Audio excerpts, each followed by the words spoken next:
வணக்கம் நண்பர்களே. இடதுசாரிகள் தாவேக்காவுக்கு தேவையா, திரு விஜய்க்கு தேவையா? எதுக்காங்க தேவை? பின்னால இருந்து குடைச்சல் கொடுத்துட்டே இருக்காங்க. முன்னால நாங்க கூட்டணியில் இல்ல, திமுக கூட்டணியில் இல்ல, இப்படி எல்லாம் சொல்லிக்கிட்டாலும் பின்னணியில என்னைக்கோ ஒரு நாள் திமுகவோட போயிட மாட்டோமா அப்படிங்கிற எண்ணத்தில் இருக்காங்க. இந்த காக்ரோச் ஜனதா பார்ட்டியுடைய ஆர்ப்பாட்டம் வந்தது நீட்டுக்கு எதிராக. முக்கியமாக தர்மேந்திர பிரதான் மத்திய கல்வி அமைச்சர் ராஜினாமா செய்யணுங்கிறதுக்காக டெல்லியில போராட்டம் நடத்தினாங்க. அவங்களுக்கு ஆதரவா தமிழகத்திலையும் போராட்டங்கள் நடந்துகிட்டு இருக்கு. அதே மாதிரி சிபிஐ ஆபீஸ்லயும் தொடர் முழக்க போராட்டம் நடக்குது. அது அப்படியே திமுக காரங்க உள்ள இறங்கிட்டாங்க, சந்தேகமே இல்லாம இருக்காங்க. அங்க வர்றவங்க போறவங்க பேசுறவங்க எல்லாமே இதன் மூலம் என்ன கட்டமைக்கப்படுதுன்னா, ஏதோ ஒரு வகையில் அப்படியே இது பெருகும், எது இந்த பார்ட்டி எல்லாம் பெருகும், இளைஞர் படை பெருகும், அது அப்படியே திமுகவுக்கு சாதகமாயிரும் அப்படின்னு நினைக்கிறாங்க. எதுக்கு இந்த இடதுசாரிகளை வச்சுக்கிட்டு கட் பண்ணோம், டாட்டா சொன்னோம், பை சொன்னோம் எப்படிங்கிற எண்ணத்திற்கு விஜய் வந்துட்டார். அப்போ பெரும்பான்மைக்கு என்னங்க பண்ணுவாங்க அப்படின்னா, கதவுக்கு பக்கத்துல பாமக நின்றுகிட்டே இருக்குங்க. கதவை தட்டுறதா வேண்டாமான்னு கிட்டத்தட்ட கைய வச்சுட்டாங்க கதவுல.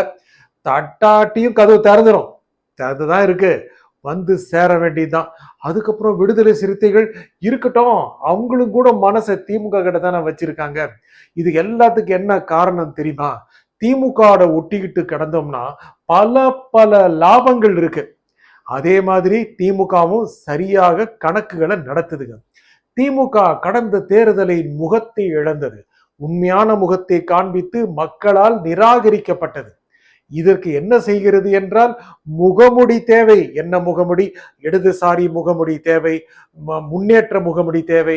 அங்க இடதுசாரிகளுடைய சிபிஐ அந்த தொடர் முழக்க போராட்டத்தில் யார் யாரோ வர்றாங்க, சீரியல் நடிகைகள் வர்றாங்க. நாங்கள் போராட்டங்களை நாங்கள் ஆதரவு கொடுப்போம். பெரிய பெரிய இயக்குநர்லாம் வந்து கூட்டத்தோட கூட்டமா உட்கார்ந்துடுறாங்க.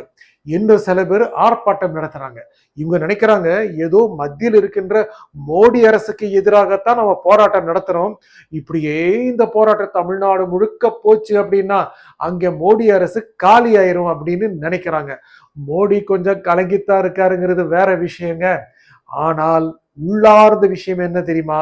இந்த கூட்டம் பெருக பெருக பெருக ஐயோ வர்ற மாணவர்கள் கண்ணுலையும் முகத்திலையும் எதுவும் முகமுடி போட்ட மாதிரி கண்ணை மறைச்சு வாங்கப்பா கூட்டு போய் அறிவாலயத்தை நிக்க வைக்கலாங்கிற எண்ணத்தில் இருக்காங்க.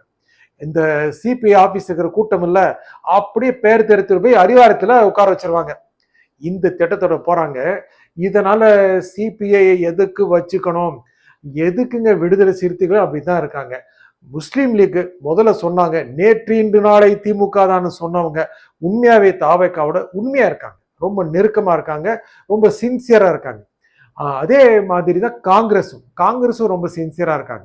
ஆனா இந்த இடதுசாரிகளும் விடுதலை சிறுத்தைகளும் எப்போ பாரு திமுகவையே மனசை நினைச்சிட்டு தூங்குறது, அவங்க இன்னைக்கு ஒரு நாள் ஆட்சியில வந்துருவாங்க அப்படின்னு கனவோடு எந்திரிக்கிறது. கனவு அப்படியே கலைஞ்சு போனோன்னா மறுபடியும் சரி தாவேக்காவோட ஓட்டுவோம் அப்படின்னு நினைக்கிறது.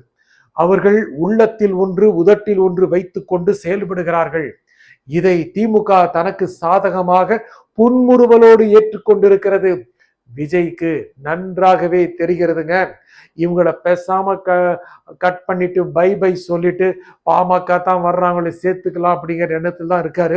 அதை தவிர அண்ணா திமுக இருந்து ஒரு 4-5 சீட்டு காலி ஆயிருங்கிற மாதிரி தெரியுதுங்க. ஆனா டைம் பார்த்துட்டு இருக்காங்க. அவங்களும் வந்துட்டாங்கன்னு வைங்க, அப்புறம் ஒரு 20 சீட்டுக்கு தேர்தல் நடக்கும்.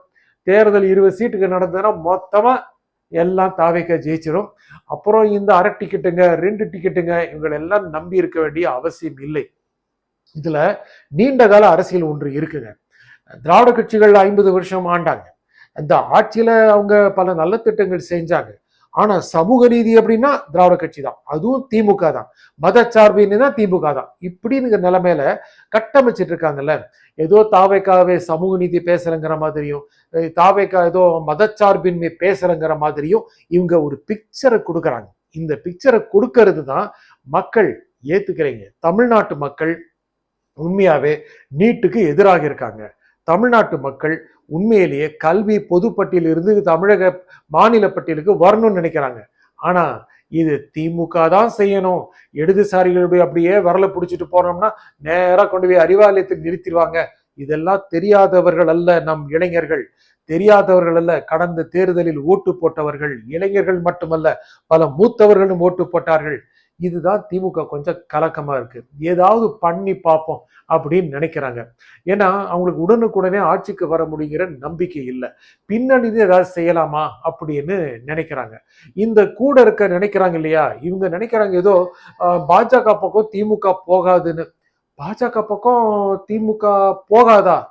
போகாத மாதிரி ஒரு தோற்றம் தெரியுதுங்க. என்ன காரணம் தெரியுமா? அங்கே மோடிக்கு நிலைமை ரொம்ப மோசமா இருக்குங்க. அவர் எதிர்பார்க்கவே இல்லைங்க. 2 முறை ஆட்சிக்கு, 3வது முறை ஆட்சிக்கு வந்த பிறகு அடுத்த தேர்தல் வரைக்கும் தனக்கு எதிராக யாருமே வரமாட்டார்கள் அப்படின்னு நினைச்சவருக்கு அந்த கரப்பாம்பூச்சி வந்துங்க ரொம்ப ரொம்ப கலக்கத்தை ஏற்படுத்திருச்சு. நடுராத்திரிலாம் எந்திரிச்சு வீடியோ போடுறாருங்க நம்மள மாதிரி எல்லாம். அது போட்டுட்டு இளைஞர்கள் நம்ம சப்போர்ட் பண்ணதற்காக ரொம்ப மகிழ்ச்சி அப்படிங்கிறாரு. பார்க்கத்தான் செய்வாங்க, என்னதான் பேசுறீங்க பார்ப்போம் அப்படின்னு தான் பார்ப்பாங்க. அதான் ரொம்ப பெருமையா பேசுறாரு. அப்படின்னா அவர் ரொம்ப வீக்கா இருக்காரு, அவர் கூட போய் சேரணுமா அப்படின்னு திமுக நினைக்குது. அதுக்குன்னு காங்கிரஸ் போய் சேர்றதா? சாத்தியம் இல்லையே. காங்கிரஸ் தாவேக்காவோட ஒட்டி கிடக்க, அங்கேயும் போக முடியாதா? அப்போ இருக்கவே இருக்க அண்ணா திமுகவா? அண்ணா திமுகவே தாவேக்க பக்கம் போயிருங்கிற மாதிரி லேட்டஸ்ட் நியூஸ் வந்துட்டு இருக்குங்க. ஞாபகம் வச்சுக்கோங்க. திமுகவை நல்லா திட்டாரா எடப்பாடி பழனிசாமி? ஆமா. தாவேக்காவை திட்டாரா? ஆமா. திட்டான்னா அப்படியே இருந்துருவாரா?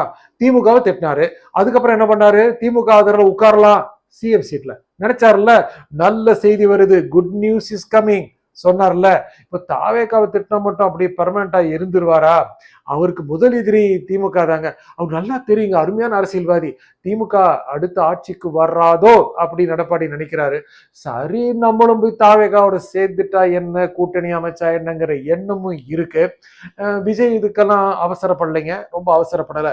அவர் வருகின்ற வாரங்களில் நடத்துகின்ற மிகப்பெரிய அதிரடி என்ன அப்படின்னா, பெங்களூர் போறது, அங்கே போய் முதலமைச்சர், அங்கே கர்நாடக முதலமைச்சர் டி.கே. சிவகுமார் பேசுறது, காவிரி நீர் பிரச்சனை பற்றி, மேகதாது பத்தி பேசுறது, இங்கெல்லாம் சொல்லிட்டே இருந்தாங்களே, எல்லார் வாயும் அடைக்கணும்.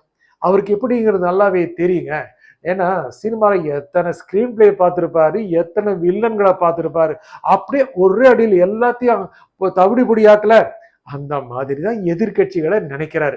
அதனால இப்ப என்னாவது பேசி மாட்டிக்க வேண்டாம் அப்படின்னு நினைச்ச திமுக பின்னாடி இருந்து செயல்பட நினைக்குது. முக்கியமா சனம் ஷெட்டி போனாங்க இல்லையா, அவங்க ரொம்ப அவமானப்படுத்தினாங்கல்ல. என்னென்ன சொன்னாங்க, நீங்களா கோமாளி அப்படின்லாம் சொன்னாங்கல்ல. அது என்ன காரணம் தெரியுமா? சினிமாவை ரசிக்கிறவன் நீங்களாம் கோமாளி. அது எங்க கனெக்ட் ஆகுது தெரியுமா? சினிமாக்காரர் முதலமைச்சர் ஆயிட்டாராம், அதை கனெக்ட் பண்ணோம், அதை அட்டாக் பண்ணோம். இதுக்காக இதை ட்ரால் பண்றாங்க. இதெல்லாம் மக்களுக்கு தெரியாதாங்க? மக்களுக்கு தெரியாம இருக்காங்களா? இந்த மாதிரி எடுத்து எடுத்து விட்டு தானே தேர்தலுக்கு முன்னால செம்ம அடி வாங்குச்சு திமுக. திமுக ஒரு பலமான கட்சிங்க, ரொம்ப கட்டமைப்பு கட்சி, நிச்சயமாக மீண்டு வரக்கூடிய கட்சி. ஆனா அதெல்லாம் ரொம்ப கஷ்டம் அப்படின்னு திமுக ஆதரவாளர்கள் சொல்றாங்க, நாங்க சொல்லல. இல்ல திமுக மீண்டு வரும். ஆனா அதுக்கு சரியான பாதையை செயல்படுத்தணும், எடுத்துக்கணும். முகமுடி அணிஞ்சுக்கிட்டு மத்தவங்க பாதையில வந்து மத்தவங்க ஸ்டைல வந்தாங்க அப்படின்னா மக்கள் வச்சு செஞ்சிருவாங்க. நன்றி, வணக்கம்.